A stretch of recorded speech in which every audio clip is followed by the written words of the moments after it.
नमस्कार दोस्तों, मेरा नाम भव्य मंगला है। मैं IATF क्वालिफाइड ऑडिटर हूँ। पिछले 18 सालों से ऑटोमोटिव सेक्टर में ऑडिट कर रहा हूँ। एक और बेहतरीन टॉपिक में लेके आया हूँ जो FMEA की सीरीज़ में चल रहा है कि क्या की डिफरेंस है बिटवीन स्ट्रक्चर एनालिसिस जो स्टेप 2 है FMEA फर्स्ट एडिशन में और जो प्रोसेस स्टेप बोलते थे FMEA फोर्थ एडिशन में।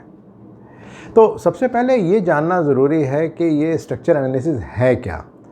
तो आप अगर एक आसान भाषा में आपको समझाना चाहूँ तो जो स्टेप 2 है FMEA के फर्स्ट एडिशन का वो बात करता है स्ट्रक्चर एनालिसिस का, और जो स्टेप 3 है वो बात करता है फंक्शन एनालिसिस का। इसको अगर समझना चाहें तो हम फिट एंड फंक्शन, जो फिटमेंट एंड फंक्शन की बात करते हैं, उससे समझ सकते हैं कि जो स्ट्रक्चर एनालिसिस है, जो स्टेप 2 है, वो बात करता है basically with respect to fitment के एक पार्ट का दूसरे पार्ट से किस तरह का फिटमेंट है। वो प्रोडक्ट डिज़ाइन का भी हो सकता है, प्रोसेस का भी हो सकता है, और फिटमेंट के बाद उसका फंक्शन कैसे होगा, वो काम कैसे करेगा, वो स्टेप 3 में आता है। तो अभी हम लेकिन आज बात करने वाले हैं स्टेप 2 के बारे में, स्ट्रक्चर एनालिसिस के बारे में। अगर मैं एग्जांपल लूँ इस पेन से इस बात को समझाने के लिए, फिटमेंट या फिट को बात करने के लिए, तो बेसिकली बात क्या हो रही है कि ये जो पेन है और जिसका जो ढक्कन है, इसकी फिटमेंट किस तरह की है, राइट। इसको समझना बहुत ज़रूरी है। देन अगर हम देखें, ये एक नीचे का पार्ट है, ये ऊपर का पार्ट है, इसमें जो थ्रेडिंग है जिससे ये हम स्क्रू कर रहे हैं, ये किस तरह से हो रही है, ये सारी की सारी बातें स्ट्रक्चर एनालिसिस में होती हैं। पर जब हम फंक्शन की बात करते हैं, जो स्टेप 3 है, तो वहाँ हम बात करते हैं कि ये पेन काम किस तरह से करता है, इसकी जब होल्ड करते हैं तो उसमें कंफर्ट किस तरह का है, तो हम फंक्शन की उसमें बात करते हैं, राइट। तो सबसे पहले मैं आपसे बात करना चाहूँगा FMEA के बारे में कि FMEA क्या है। उसके बाद मैं आपसे बात करने वाला हूँ कि ये क्या 7 स्टेप्स हैं जिसके बेसिस पे ये एंटायर सीरीज़ चल रही है। देन स्पेसिफिकली जो स्टेप 2 है, जो स्ट्रक्चर एनालिसिस, उसके बारे में बात करूँगा और किस तरह से उसका डिफरेंस है जो FMEA का फोर्थ एडिशन है, और लास्ट में मैं बात करूँगा क्या इंडस्ट्री के चैलेंजेस हैं। तो सबसे पहले शुरू करते हैं बात करने से कि FMEA की डेफिनेशन क्या है। सो बाय डेफिनेशन जब हम FMEA के बारे में बात करते हैं तो ये बेसिकली एक टीम ओरिएंटेड, सिस्टमेटिक, क्वालिटेटिव और एनालिटिकल मेथड है इस बात को पता लगाने का और इस बात को देखने का किस तरीके से जो पॉसिबल टेक्निकल रिस्क हैं related to product and manufacturing process, उनको हम किस तरीके से टेक केयर करें और उनका हम ध्यान रखें। और ये बात समझना बहुत ज़रूरी है कि FMEA बिफोर द इवेंट है, आफ्टर द इवेंट नहीं है। यानी कि कुछ भी हमें काम करना है उससे पहले हमें देखना है कि क्या क्या पॉसिबल फेलियर हो सकते हैं और उस पर हमें एक्शन लेना है। और ये जो FMEA का फर्स्ट एडिशन है, ये बेसिकली 7 की स्टेप्स हैं जिसमें सारा का सारा बेस है। जो पहला स्टेप है वो है basically with respect to preparation, जो दूसरा है वो है अबाउट स्ट्रक्चर एनालिसिस, तीसरा है फंक्शन एनालिसिस, जो चौथा स्टेप है वो बात करता है with respect to failure analysis, जो पांचवा है वो बात करता है रिस्क एनालिसिस के बारे में, जो छठा है वो बात करता है बेसिकली ऑप्टिमाइजेशन के बारे में, और जो सातवां आखिरी है वो बात करता है बेसिकली रिजल्ट्स के बारे में और उनके डॉक्यूमेंटेशन के बारे में। तो इस तरीके से सातों स्टेप चलते हैं। तो आज स्पेसिफिकली मैं आपसे बात करने वाला हूँ सेकंड स्टेप के बारे में, जो कि है अबाउट स्ट्रक्चर एनालिसिस। तो उसको अगर डिटेल में हम जानना और समझना चाहते हैं तो ये बात को समझना बहुत ज़रूरी है कि इसका ऑब्जेक्टिव क्या है। तो जो की ऑब्जेक्टिव स्ट्रक्चर एनालिसिस के हैं, तो सबसे पहला ऑब्जेक्टिव है वो है फैसिलिटेट करना कि क्या अंडरस्टैंडिंग हमारी है with respect to product and process, जो हम DFMEA और PFMEA के लिए यूज़ करते हैं। और जो दूसरा की ऑब्जेक्टिव है वो है कि किस तरीके से हम आइडेंटिफाई करें और ब्रेक डाउन करें जो भी प्रोडक्ट एंड प्रोसेस की एक्टिविटीज़ हैं इनटू सीक्वेंशियल स्टेप्स, और उनका क्या इंटरफेस है, उनकी क्या लॉजिकल एक दूसरे से अंडरस्टैंडिंग है, उसको हम समझें।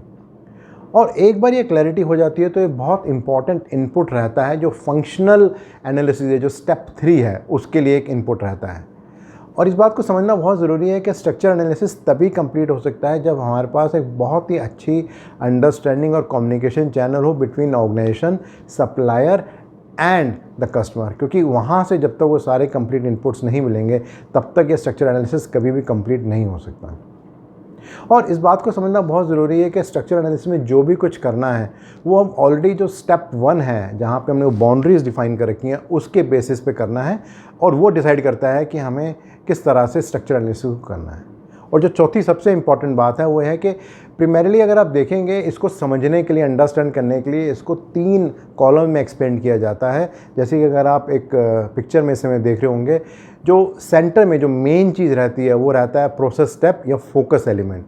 और अगर आप लेफ्ट हैंड में देखेंगे जो 1 नंबर पे लिखा है वो होता है प्रोसेस और प्रोसेस आइटम, या उसको हम नेक्स्ट हायर लेवल भी बोलते हैं। और जो नंबर 3 पे है वो है प्रोसेस वर्क एलिमेंट या नेक्स्ट लोअर लेवल और कैरेक्टरिस्टिक टाइप। तो जब हम इस तरीके से प्रॉपर्ली बाइफरकेट करते हैं तो आसान रहता है इस बात को अंडरस्टैंड करने के लिए कि हम क्या बात करने वाले हैं स्ट्रक्चर एनालिसिस के लिए। अगर हम स्पेसिफिकली बात करें इस समय डिज़ाइन एफएमए के पर्सपेक्टिव से, तो डिज़ाइन एफएमए में जब हम बात करते हैं स्ट्रक्चर एनालिसिस की, तो हम बेसिकली क्या कर रहे हैं, हम प्राइमरीली किसी भी चीज़ को ब्रेक डाउन कर रहे हैं 3 पार्ट्स में, सिस्टम, सब सिस्टम एंड कंपोनेंट, और फिर हम पता लगा रहे हैं कि क्या टेक्निकल रिस्क हो सकते हैं, और उसके लिए हम ब्लॉक डायग्राम या अक्सर उसे बाउंड्री डायग्राम भी बोलते हैं, उसको हम यूज़ करते हैं इस बात को समझने के लिए और अंडरस्टैंड करने के लिए। अगर आप नीचे एक पिक्चर में देखेंगे तो आप अंडरस्टैंड करेंगे कि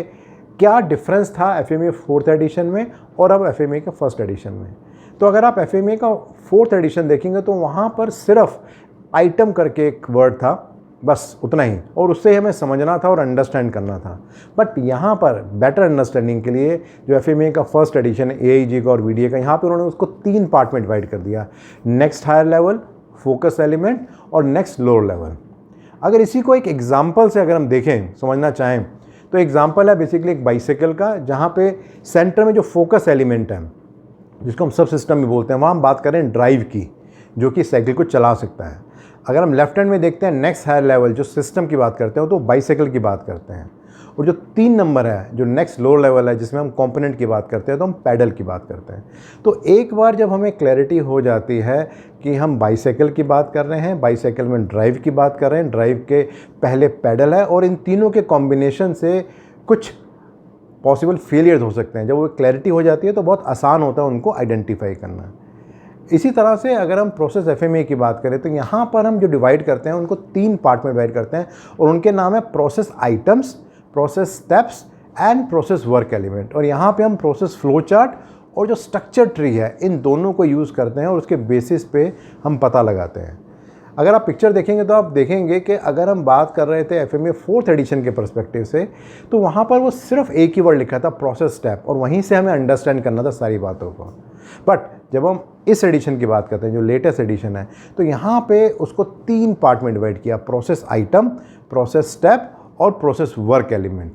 इसमें जो प्रोसेस वर्क एलिमेंट है उसको समझना बहुत ज़रूरी है। यहाँ पे 4M या 6M, man, machine, material, method, measurement and mother earth या इन्वायरमेंट, उसको कंसिडर किया गया। यानी कि इस बात को भी समझने की कोशिश की गई है कि जिस समय हम प्रोसेस स्टेप की बात करते हैं वहाँ पर इन 6 चीज़ों का क्या इम्पैक्ट आ सकता है। जैसे कि नीचे आप अगर एक एग्जांपल में देखेंगे कि हम बात कर रहे हैं, अगर आप देखेंगे स्टेप नंबर 2 जो प्रोसेस स्टेप है, वहाँ पे हम बात कर रहे हैं sintered bearing press in process, जो ऑपरेशन नंबर 30 दिया हुआ है। अब उसका जो मेन सब सिस्टम है वो है basically electrical motor assembly line. और जब हम बात करते हैं प्रोसेस वर्क एलिमेंट की, तो यहाँ 4M या 6M के हिसाब से देखें तो इसमें ऑपरेटर भी रिस्पॉन्सिबल है उस पर्टिकुलर प्रोसेस के लिए, और वो जो प्रेसिंग मशीन है वो भी रिस्पॉन्सिबल है उसके लिए, और उसके बेसिस पे ही वो काम हो सकता है। अब अगर समझना चाहें ब्रीफली और क्विकली कि ये ब्लॉक डायग्राम क्या होता है, तो अगर आप देखेंगे एक नीचे एक जो पिक्चर दिखाई जा रही है, उस पिक्चर से आप अंडरस्टैंड करने की कोशिश करेंगे तो इंटेंट ये है कि कोई भी एक प्रोडक्ट होता है, उसकी कई सारी सब असेंबलीज होते हैं और उसके कंपोनेंट्स होते हैं। जब हम उसको अलग अलग कर देते हैं और फिर उसको हम देखते हैं कि एक पार्ट दूसरे पार्ट से किस तरह से इंगेज होता है, तो हमें क्लैरिटी होती है। जैसे कि यहाँ पे एक बल्ब असेंबली का एग्जांपल है और उसके कुछ अलग अलग पार्ट्स हैं, उसका एक स्विच है ऑन एंड ऑफ का, एक हाउसिंग है और बैटरी है, और बैटरी की भी अपनी एक सब असेंबली है विद रिस्पेक्ट टू स्प्रिंग। तो जब इसको हम अलग अलग बाइफरकेट कर देते हैं तो हम बहुत आसानी से समझ पाते हैं कि उनके असेंबली में क्या क्या चैलेंजेस आ सकते हैं, क्या क्या प्रॉब्लम आ सकते हैं। इसी तरह से अगर हम प्रोसेस फ्लो चार्ट की बात करें तो बहुत टिपिकली हम बात करते हैं इनकमिंग इंस्पेक्शन से लेकर डिस्पैच तक क्या क्या अलग अलग प्रोसेसेस किसी भी ऑर्गेनाइजेशन में हो रहे हैं, और एक बार अगर हमें उसकी क्लैरिटी हो जाती है तो बहुत आसान होता है स्ट्रक्चर एनालिसिस करना। और इसी तरीके से एक वर्ड मैंने और यूज़ किया था, स्ट्रक्चर ट्री। तो अगर हम स्ट्रक्चर ट्री की बात करें तो यहाँ पर वो 3 बातों के बारे में बात करता है,